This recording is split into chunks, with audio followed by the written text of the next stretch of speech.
Full circle, circle, circle.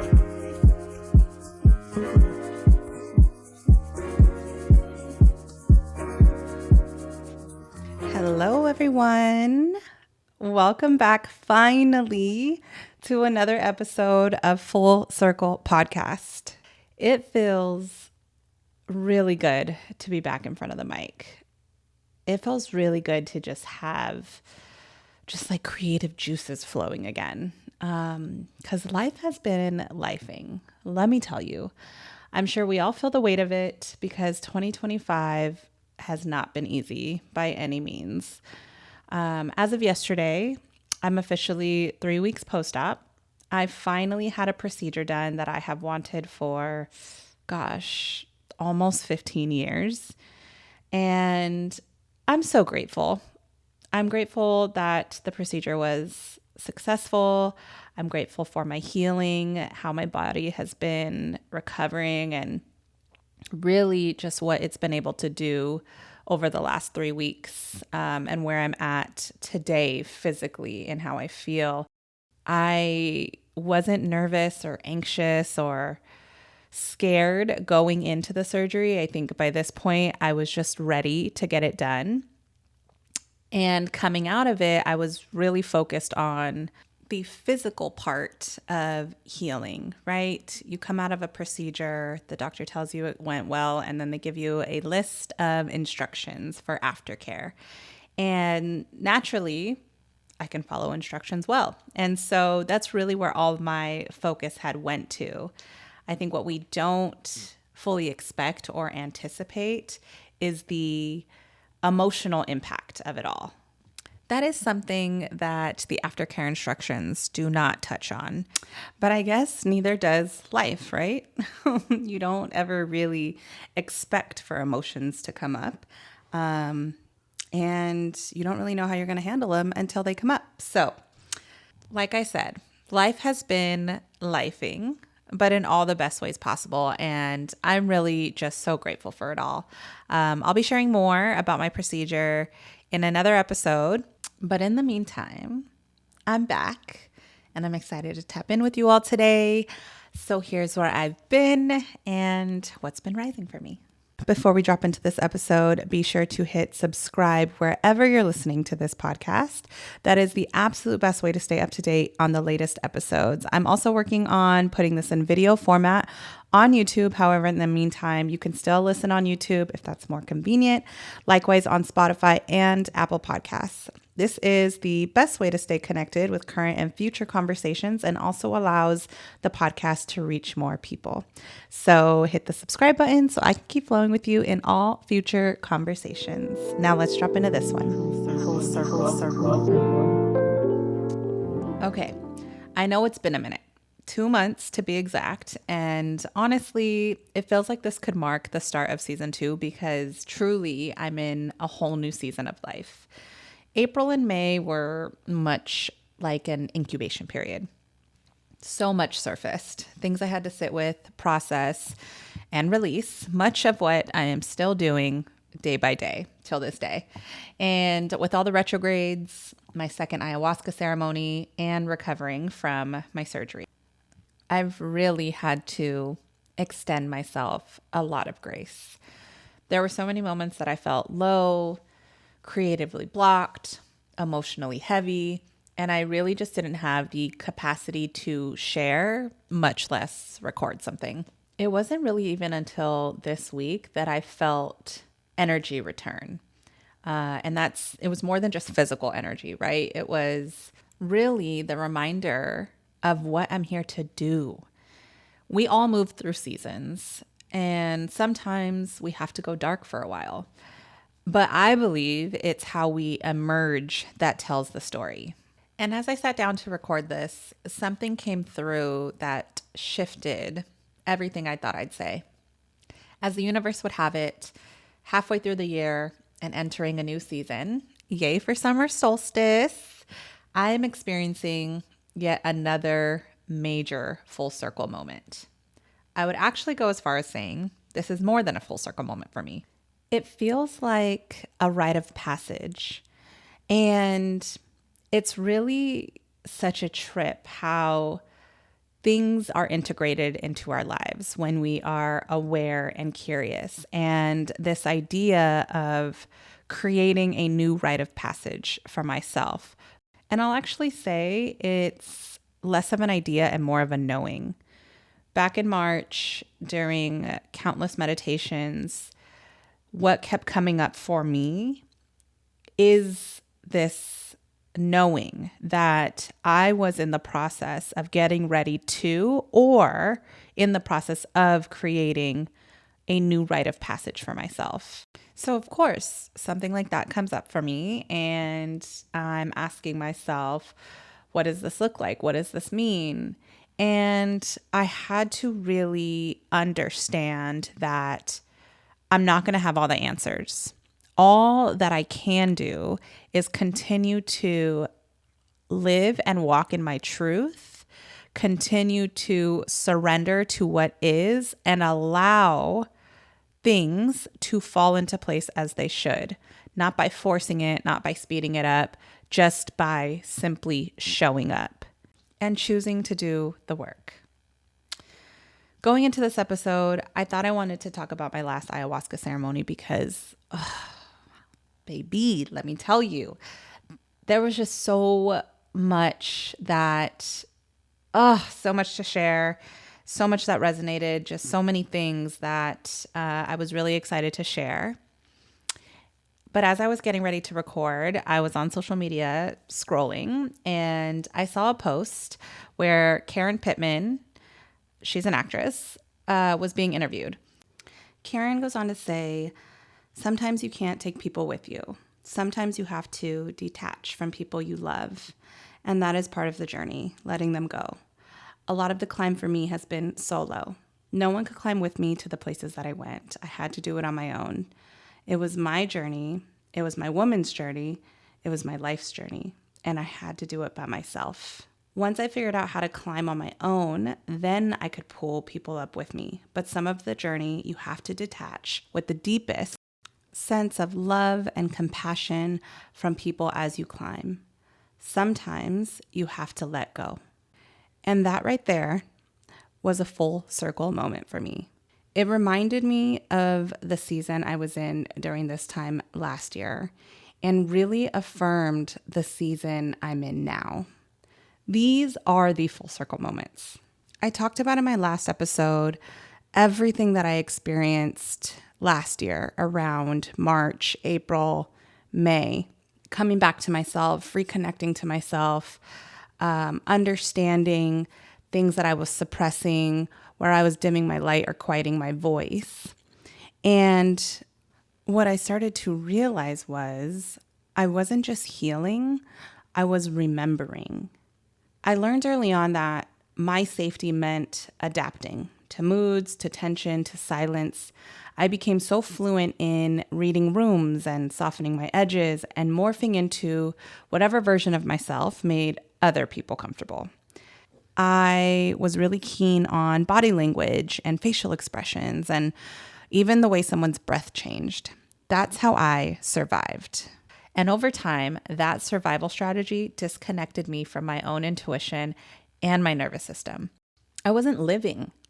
I was, to put it really simply, disassociating and managing my environment all the time.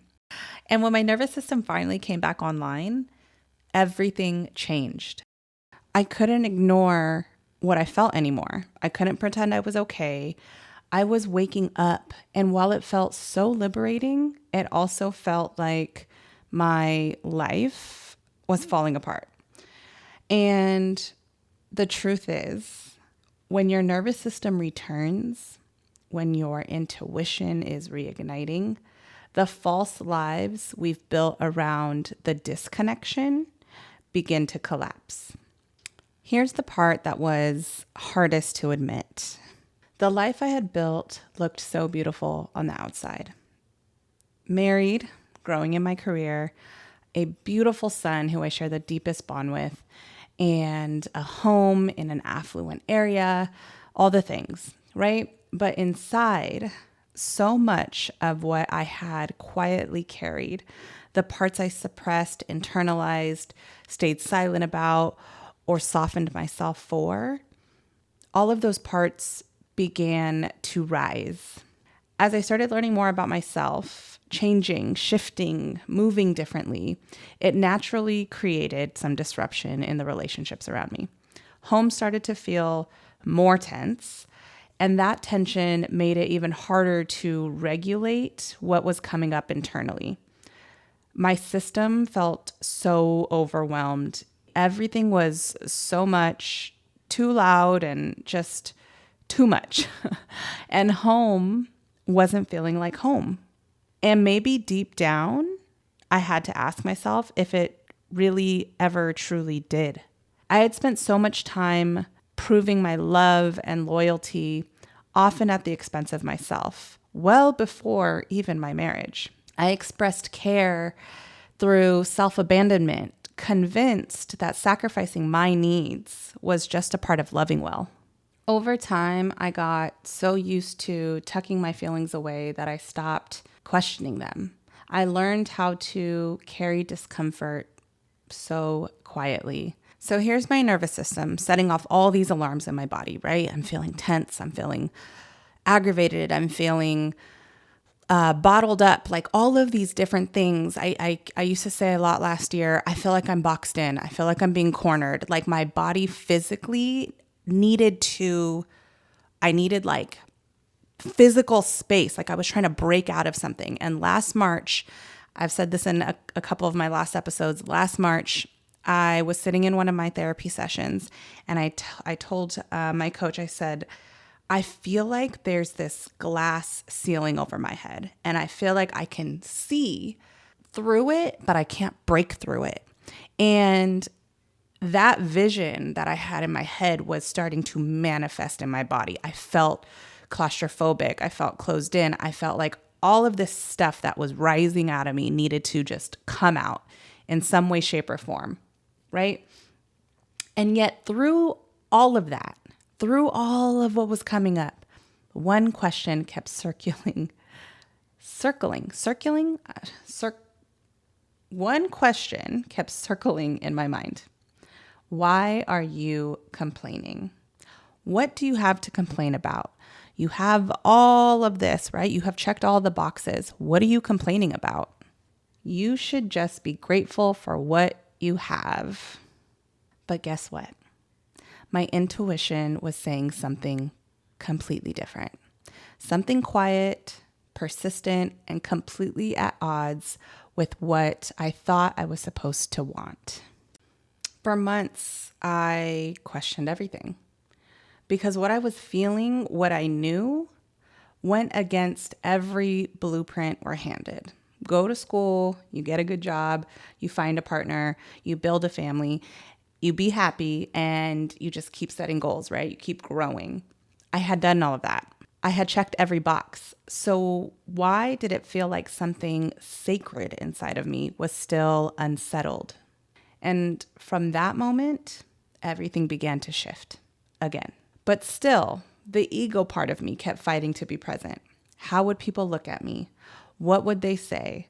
What will our families think? How will this affect my son? How do I trust something that feels so wrong?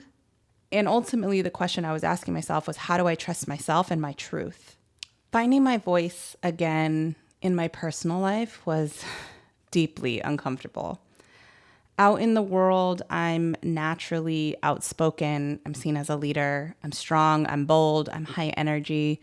I'm someone that people look to. And at home, I started noticing a very different version of myself, one that had learned to shrink. For years, the woman who spoke up with ease in public spaces would come home and tiptoe. I became hypervigilant, careful with my words, my facial expressions, my tone of voice. I was walking on eggshells. I didn't feel like I had the space to fully exhale or fully express myself, for that matter. I held so much in, and over time, I started to feel so small. But even feeling that way for years, I kept telling myself to try harder, to just keep going to therapy and stay committed that things would eventually shift. Because what was the alternative, right? They say you get married and you are committed to something through thick and thin, and you work through it and you do all the things. And now with the child in the mix, what was the alternative? This became the sacred invitation to become curious instead of afraid. The reality was, and still is, that I'm terrified of ever abandoning myself like that again, of disconnecting from my truth, my body, from my knowing. That kind of separation from self is something I refuse to return to, point blank. And so I had to get radically honest with myself. I had to ask hard, uncomfortable questions, ones that helped me discern whether the environment I was in could truly support the journey I was beginning. Could I stay connected to myself and stay where I was? That moment, the moment I truly reconnected with myself, didn't just feel important. It felt so sacred. It became really the golden door to my healing, to my sacred path.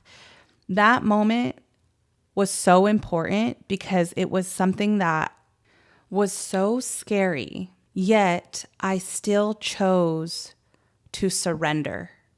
I surrendered to my knowing. I surrendered to myself. And for the first time in a really long time, I trusted it. I didn't know what was on the other side. I didn't know what was on the other side, but I couldn't allow that to keep me from taking action for myself. And from that moment on, the rest of 2024 felt like the universe said, "Oh, nice. You're finally awake. Are you ready now? Okay, let's go." And just like that, I was fast-tracked. I started reliving old versions of myself in dreams and visions and meditations, versions I had hidden away because I was so ashamed of them. I was angry at, I felt sorry for them. Versions of myself I didn't even fully understand. The parts of me that carried guilt and rage and embarrassment and insecurity, I shoved them away for so long. I stuffed them away so I never had to feel those things. If you know me personally, you know when I'm locked in, I'm relentless. Once my intuition and nervous system came back online, something in me activated. My desire to unravel and learn and understand, to feel and release and transmute, it was unmatched. I wasn't just healing, I was reclaiming every part of me. And this is what I've come to believe about healing. I became a student of not only my mind, but of my heart, of my being. And eventually the question stopped being about what was and started becoming about what could be if I chose differently than I always had, right? What happens when I start saying no instead of always accommodating? What happens when I stop biting my tongue? What happens when I stop making myself small to keep the peace? What happens when I stop managing other people's emotions or expectations of me? What is actually true for me? What happens when I express and honor that truth?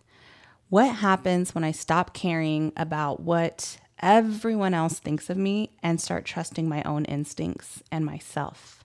The more curious I became, the more I understood this journey I'm on is for me. Just like Karen, I had to do it on my own. And I had to surrender to that because it was my journey. It is my journey. It's my woman's journey, my life's journey. And I have to do it by myself because it's a journey of finding myself again, of building safety and trust within, of tending to old wounds and meeting my shadows and reclaiming the parts I thought I had to leave behind. And it was at the start of this journey that I realized,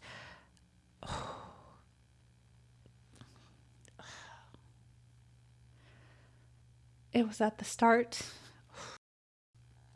Listen, I thought I was going to be able to get through this episode without getting emotional, but the truth is, it still hurts. It's still so painful. It's a really hard truth and painful thing to process when you understand that you truly have to go at it alone.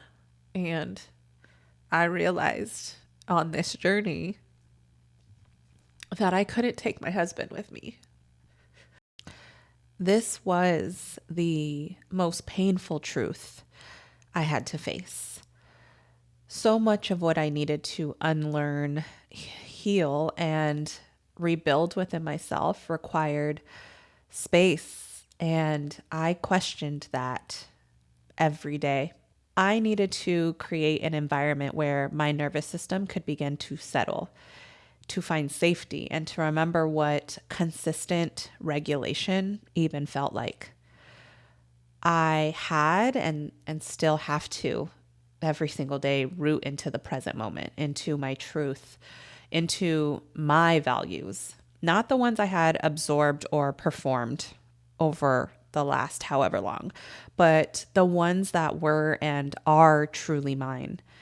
And still trying to stay rooted in the present has and continues to be met with much resistance from my inner dialogue, the dialogue that tells me I'm selfish and I'm weak for not trying harder, or I'm wrong for choosing something that is different than the status quo, for walking away.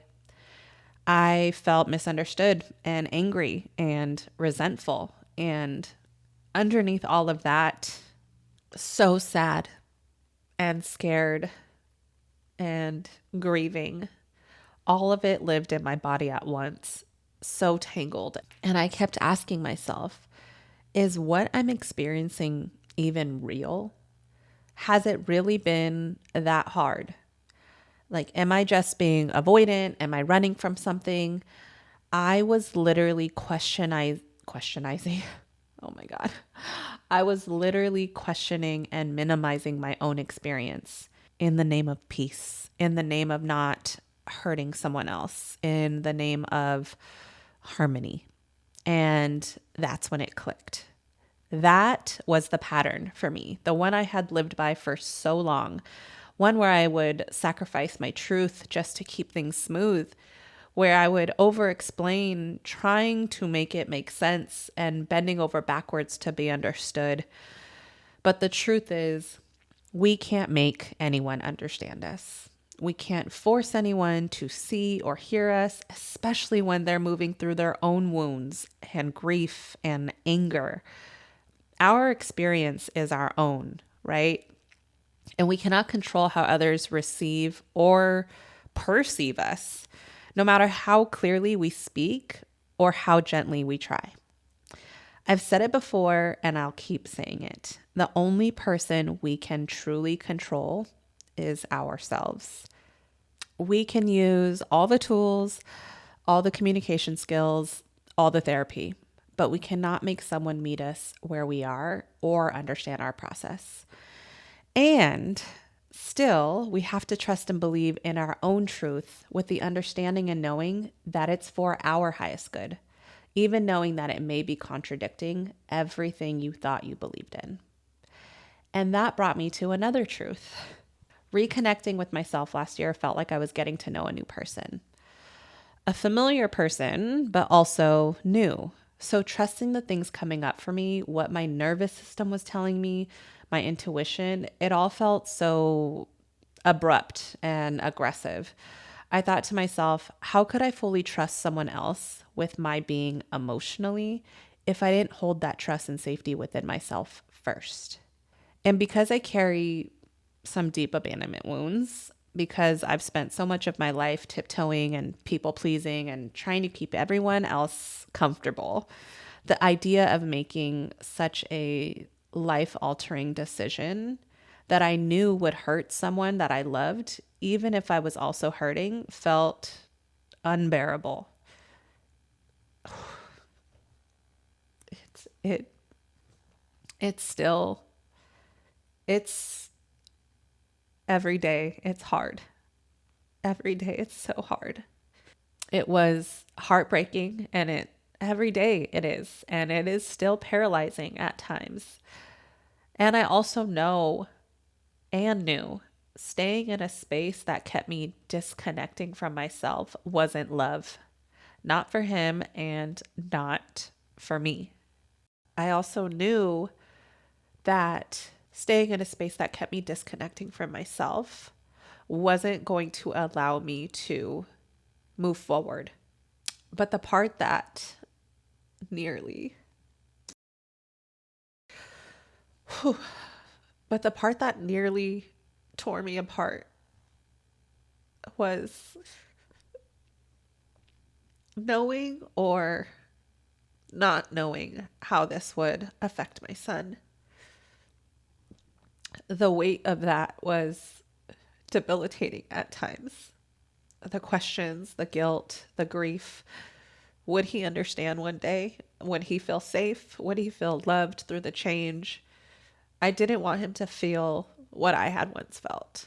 And the turmoil of holding my truth in one hand and his well being in the other, it broke me. It broke me open in ways I still don't have full language for.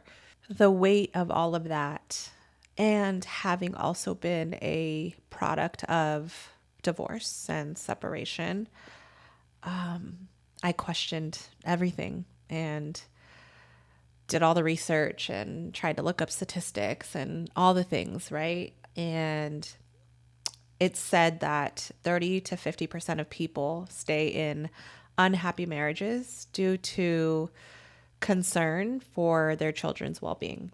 And I realize that staying together doesn't always mean staying unhappy. Right? The marriage can heal and grow stronger. And I'm sure many of you are familiar with Andrew Huberman. Well, he did a podcast episode with Dr. James Hollis, and Dr. Hollis goes on to talk about this kind of self-work that we can choose to do as humans. The work that takes a lot of courage to be able to look at ourselves in the mirror and see what's there. The stuff that isn't pretty whatsoever and requires us to be extremely humbled and be called to accountability to ourselves and to others, right? It's knowing and understanding that we are accountable for what is spilling out into the world through us. He quotes Carl Jung, "The greatest burden a child must bear is the unlived life of their parents." Then he goes on to explain basically where we are stuck as a person. So where I'm stuck as a person is where my child will be stuck, or where they'll be spending their life trying to get unstuck, right? Unlearning all the things. So Dr. Hollis goes on to say that when a person can look themselves in the mirror and ask the hard questions, only then will they be able to see that the best thing they can do for themselves and their children is to model for them a life lived with as much courage and integrity that they can manage. He also says this not only models it for them, it gives them, the child or children, permission to do the same. And deep down, I knew the most powerful gift I could give my son was a mother who chose to have courage and not abandon herself anymore. I can show and teach him what it means to honor himself, his truth, and what it feels like to embody his truth fully. My son is incredibly intuitive. Since the day he was born, I've made it my intention to be so present and attuned to him, emotionally regulated, patient, present, calm, and so loving. I've always wanted him to feel safe in my presence, not just cared for, but seen and met. And what's so powerful and humbling is that They say our children hold up the biggest mirrors for us. And it's true, he does. And yet, when it comes to him, I'm able to go into full mama bear mode. So grounded, so fierce, and unwavering. It's like something ancient in me activates. And I realized that if I can do that for him, I have to learn how to do it for me too. And if I look back now, every full circle moment had one thing in common. None of my full circle moments came to fruition by me staying in the same place. Every time I have progressed forward in life, it's because I was willing to face whatever I was feeling fearful of. What's that saying? Everything you want is on the other side of fear.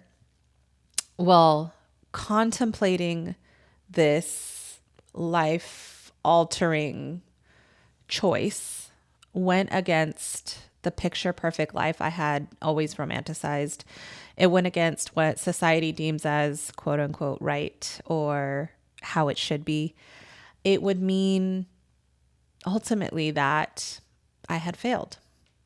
But truly, most hard things that feel like failure are actually periods of growth and evolution. Failure is where the lessons are, where you find the courage, the bravery, the resilience to be honest about what is not working, to honor yourself and your truth, knowing that it may hurt people or cost you relationships. Do you guys know Vex King on Instagram?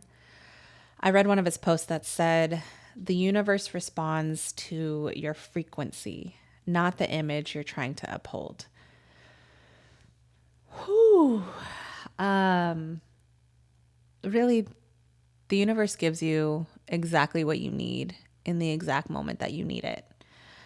And this is the work that requires a lot of courage to choose to end cycles that have been in motion for generations, to have the courage to surrender and trust and let go of dreams or stories or what society deems as whatever, to let those things go if they no longer fit who you are becoming.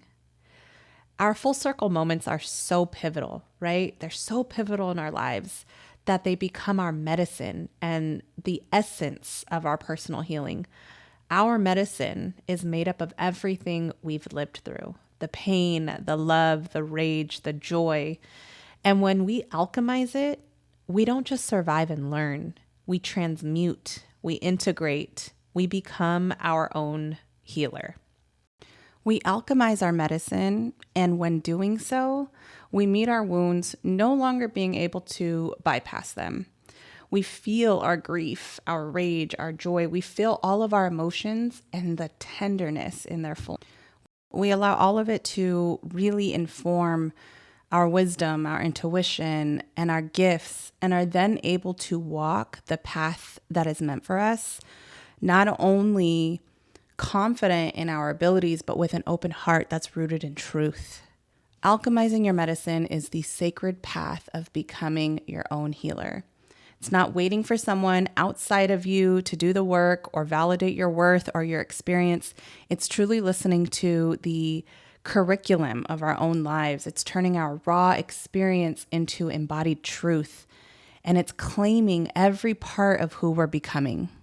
Because everything that you desire is already yours. You just have to step into it. In the last year and a half, as I've been waking up, reconnecting to myself, rooting into my truth, my world as I know it has been shattered, completely broken open. And really, it's been in all of the little tiny pieces that I've begun to put my truest life back together. Not a life that I inherited or was taught. Not a life society and culture deem quote unquote goals or the right thing to do or how it should be. but truly a life that is rooted in my truth, my knowing what is for me, right? And in order to find that path, we truly have to surrender and release all the things we think we know and truly trust in our own medicine. Full circle. So as we close this episode, I invite you to ask yourself, what medicine are you holding inside that's waiting to be alchemized? And where are you being asked to trust your own sacred path, even if it costs you discomfort?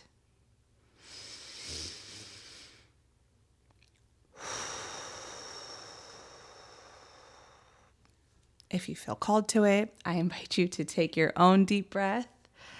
And listen, I know these are big questions, but this isn't about rushing toward answers. It's about sitting with the questions, right? And as you're sitting with these big questions, it's about really noticing what rises in your body, your breath, and most importantly, your heart. And if and when you choose to reflect on these questions, if you have a chance to be near water or out in nature, that's even better, right? We want to allow the elements to guide us and hold us and support us and sit with us through some really big questions. And always keep a journal close. Let whatever comes through move through you, be it words, emotions, memories. Just let your pen flow if you're drawing or doodling. If you really just allow yourself to just be, the universe is going to give you exactly what you need in that moment. Thank you so much for listening, especially to such a vulnerable, personal episode. If you've been here since the beginning, or if this is your first time tuning in, please know how deeply grateful I am. Every message you've sent, every story you've shared about how an episode has resonated or brought something up for you, it truly means so much to me. It's really why I started this podcast in the first place, to create a space where stories could breathe, where our full circle moments could be witnessed and honored, a space where we don't have to pretend or perform, but instead just be human, to be in it and be real and authentic. My hope is that through these conversations, through the tenderness, the reflection, and all of the healing, you feel a little less alone in whatever you're walking through. That may be something you hear here helps you feel seen or gives you permission to trust your own path, even if it's uncertain, even if it's different. Because that path, your truest path, is so sacred. Your medicine is so worth trusting in, and you are so worthy of walking it fully. Until next time, thank you so much for being here, and I'll see you all in the next episode. Bye, y'all. Full circle.